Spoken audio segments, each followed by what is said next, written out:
Good day. When President Donald Trump went to the Middle East recently, he went seeking investments. Among all the investment he wanted, mainly, as I said last time, was that he was hoping that the Middle Eastern monarchs will be able to invest in American treasuries and bonds. But beyond American treasury and bond, he also went hoping that they would be able to buy American technology as regards to data centers, artificial intelligence, and cloud computing. I said this because his contingent of businessmen included some of the world's leading CEOs. Jensen Huang leads NVIDIA, the biggest seller of AI chips, and Sam Altman leads OpenAI. He also went with Elon Musk. The idea here is that data centers, artificial intelligence, and cloud computing, and artificial intelligence chips like that done by NVIDIA are now the new frontiers of geopolitics. Why do I say this? There are so many spaces out there that American businesses have been, should I use a simple, nice word, shallanked. They've been beaten seriously. The Americans started out with solar today. They barely make any solar. They started out with concrete. They found concrete and steel, but today the best steel and best concrete is done in China. They also started out with nuclear, but in cutting-edge nuclear research. The topmost and best nuclear reactors these days are done in China. And China also was a follower as regards to high-speed train and so many technologies there. In fact, it's thought that out of 17, 14 frontier technologies, China leads in almost 12 of them. But it's not just in leading those technologies that really is the problem. Is that they've dominated, they've become market leaders. They own the supply chains to almost all the technologies now, to the extent where they're a clear and present threat. And because they have capacity to oversupply, they just shut out any competitor from any country. Their capacity is immense. And the advantage that America has at this point in time is that they've moved up the value chain and they are the leading in things like aviation, space, but even in these spaces, the Chinese are slowly catching up. And the biggest asset that America had recently was technology, and in that semiconductor technology particularly. And they tried the best as they could to try and stymie China's rise in that particular space. They wanted to stop the Chinese from getting access so that they don't do all these their innovative products. But unfortunately, the Chinese have started now to innovate and to find a way to get into the semiconductor space, and they're building and rapidly catching up. So artificial intelligence is where they lead, but recently DeepSeek, a Chinese startup, just appended so much models, so many things about what the world knows about AI. And ChatGPT by OpenAI was challenged, has been challenged, not only by DeepSeek, but a coterie of other Chinese AI models that include those from Baidu and Alibaba, very formidable, and Tencent. These are very formidable technology companies with a lot of, and even as Jensen Wang said, 50% of AI researchers in the world are in China. So when recently Trump went to Saudi Arabia, it was to make sure that America's standard is the one that is out there. And to reemphasize this, recently the Commerce Department came out with an advisory warning every country in the world, anywhere in the world, from using Huawei's AI chips. Huawei has developed their own AI chip called Ascend that is quite formidable, close to what the NVIDIA is producing. So now the fear is that when data centers are being built around the world to train on AI and to train models on AI, they end up probably will be using the Huawei chips anywhere in the world. But and this fear of anywhere in the world is also another attempt to by the American Commerce Department here now by the Trump administration to make sure that Huawei is not able to sell its product anywhere else. It's better now that Huawei is not already selling products, AI products around the world, than when they have already started selling and they grab all the market shares. Because don't forget, they've already formed relationships all across the world, wherever they already are selling their base stations and all their telecoms equipment, the switch equipment, they already have relationships, and that's almost all of the global south, and indeed some parts of Europe. So when this is the new frontier now, artificial intelligence and cloud computing and data, and any attempt for the Chinese to try and catch up in that space is being stymied. The strength of the Chinese has always been is that they will produce cheaper products and ultimately flood the market. Now they don't want that to happen.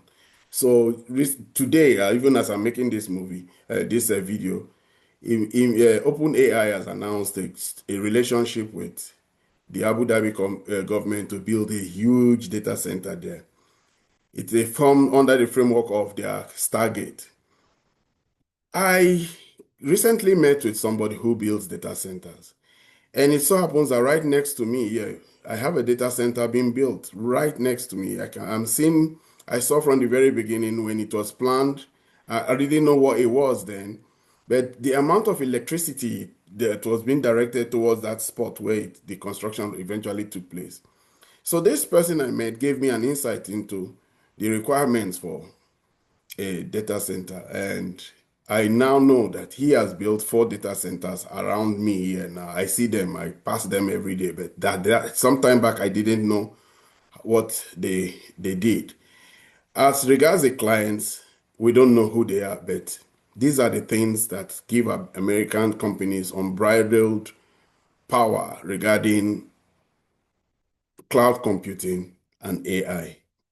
And more data centers are being planned to be built. In fact, the Middle East, and one of the greatest deals that Trump got is that they're going to build almost 5 gigawatts worth of data centers within the Middle East. So it was not just to ask the Middle Eastern governments to buy American treasuries and bonds. It was also that they should use American chips in these data. In fact, they went there and told them, build these data centers now with American technology and block out the Chinese. But while you can sell American arms and American AI chips to the Chinese, to the Middle Easterners, there's still the larger market there. There's still Southeast Asia. There's still traditional partners of the Chinese.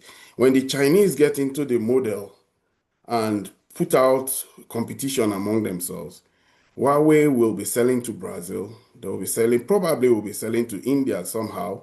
But they will definitely sell to the Russians, and they will be selling to the ASEAN countries. And this will be the next frontier. How much America will be able to elbow them and push them down and slow them down, it's still left for the world to know, because this is a nascent technology and America holds the power. But if I remember all the attempts to stop China from so many other things, particularly, I remember the space program where the International Space Station, bipartisan, it was agreed in Congress that China should not be part of that program. But a few years later, maybe a decade, the Chinese have a space station, much newer, much more technologically advanced, at a time that the International Space Station is about to retire. Same thing too goes to all the attempts to stop them from when you from all the attempts to stop them from getting access to semiconductors, all the attempts to block their access to even John Deere machinery. Now they build their own machinery to get cottons in Xinjiang, since there was a talk that humanitarian human rights were being infringed when they tried to use labor in Xinjiang. Now they have had to build their own harvesters, cotton harvesters. They innovate. They innovate. They are not. They didn't only just build their own. They are now selling to the whole global south and threatening John Deere. John Deere is now in their streets.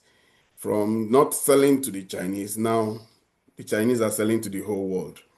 We don't know if this model will play out with artificial intelligence. It's not today. This is not the first attempt to block Huawei. The previous attempt after the placing of Huawei on the entity list in May 2020, May 20, 2019 did not seem to have worked. In 2019, they stopped them from getting access to American chips. They stopped them from getting access to software, Android. But a few years down the road, 5 years down the road, they now have their own Harmony operating system, and they have their own Karen 9010 chips now that does what they needed to do, which is get 5G access. They continue to innovate, and their phones are so good now that they are now back. They may not be the number one selling globally, but they have muzzled the Chinese market out of the hands of Apple. So we are yet to see this. It may be, why would AI be the discussion for global geopolitics? Well, it's technology that gives countries strength. You don't hear Brazil challenging anybody. You don't hear India challenging anybody as regards to AI. It's just the Chinese and the Americans who are battling it out. And he who has more data centers, he who has more more ability to have cloud computing, he who also has more artificial intelligence, the applications are myriad, the applications are beyond belief. They will be applied in military.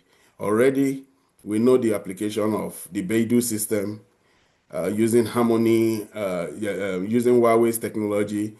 We know their application in ports, in self-driving cars, and so many other applications they are being used. We don't even know what they will do now. Even drones these days need artificial intelligence, and drones, as the Ukraine-Russia war has shown, are very important in warfare these days. So it is a new frontier. This is a new frontier of geopolitics, artificial intelligence, data centers, and cloud computing. And it is for that reason why Trump is not just urging people to buy American bonds and American support the currency. He's urging them to buy American technology long before the Chinese will figure it out and commoditize it. That's what they do. They commoditize something that is proprietary. And when they commoditize, they sell it at price points beyond what any American producer can do. But this is software. Their competence in software can never be underestimated, because we know what companies they have. They have Tencent, they have Baidu, they have Alibaba, they have all these software powerhouses that can find very good, powerful applications for AI. And that is what will define the world going forward. Artificial intelligence and data centers and cloud computing. And it is the frontier of geopolitics, and the Americans are not letting it go. They are actively trying to sell their own and also trying to contain Chinese products before they do what the Chinese always do: capture the market.